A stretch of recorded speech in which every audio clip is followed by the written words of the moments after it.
কোনো জিনিস আনবেন না। আর যে আপনি নিজে এগুলো স্বীকার করছেন, বাইরে ঘুরতে গেছে লাগেজ পার্টি হিসেবে নিয়ে আসছে, এগুলো রাখছেন, এটাও কিন্তু একটা অন্যায়। কারণ এর কোনো রুট নাই, আপনারা কোনো মেমো দেখাইতে পারবেন না। এইটার তো মেমো দেখাইতে পারতেছেন, ওই যে দেখাইলেন, কিন্তু এইটার যদি আমি মেমো চাই দেখাইতে পারবেন না। আমি বলতেছি, আমাকে বলতে দেন, আপনি রাখতে পারবেন না, বুঝতে পারছেন? আর হচ্ছে এইগুলোর হচ্ছে কোনো প্রতিষ্ঠান সম্বলিত প্যাড আপনার এখানে থাকতে পারবে না। চকবাজারের প্যাড আমার চাঁদপুরে কেন থাকবে? এটা তো অপব্যবহারের সুযোগ থাকবে। আপনি যদি একটা প্রোডাক্ট সাপোজ এখানে লিখে বিক্রি করে দেন, তাহলে তো এটা চকবাজার হিসেবে কাউন্ট হবে। অন্য থার্ড পার্টি আপনার এই মালটা নিয়ে চকবাজার থেকে কিনছে এরকম দেখাইতে পারে। না না, আপনি রাখতেই পারবেন না। বিল আপনার প্যাড করেন, আপনি সাদা কাগজ করেন, হ্যাঁ, বিউটি স্টোরে প্যাডে করেন না।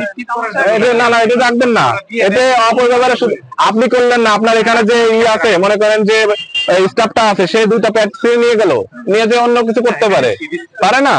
এটা অপব্যবহারের সুযোগ থাকে, এটা করা যাবে না।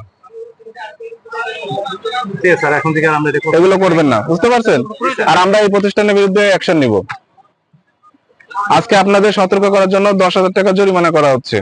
এগুলো যেগুলো বললাম এগুলো সংশোধন করবেন, আমরা ফলো আপ নিব। আবার ভাই কি কি পেয়েছেন সমস্যা এখানে? আমরা এখানে বিদেশি যে কসমেটিক্স গুলো ছিল সেগুলোর আমদানিকারকের সিল পাই না অনেকগুলা।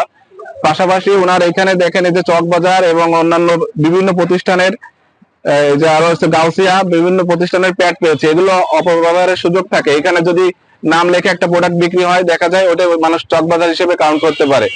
তারপরে পাশাপাশি ওনার এখানে আমরা কিছু লাগেজ পার্টি পেয়েছি, লাগেজ বাইরে মালামাল উনি নিজেই মুখে স্বীকার করছে, এগুলো বাইরে থেকে হয়তো বা ঘুরতে গিয়েছিল লোকজন, ওনার এখানে এসে বিক্রি করে চলে গেছে। এটা থেকে সরকার কিন্তু আমাদের রাজস্ব থেকে বঞ্চিত হচ্ছে। একটা জিনিস যখনই আমদানিকারক হয়ে আসবে তখনই কিন্তু সরকার রাজস্ব, একটা নির্দিষ্ট পরিমাণ রাজস্ব সরকারি কোষাগারে জমা হয়, এগুলো কিন্তু সরকার বঞ্চিত হচ্ছে। এই জন্য আজকে আমরা ওনাকে প্রাথমিকভাবে 10,000 টাকা জরিমানা আরোপ করতেছি।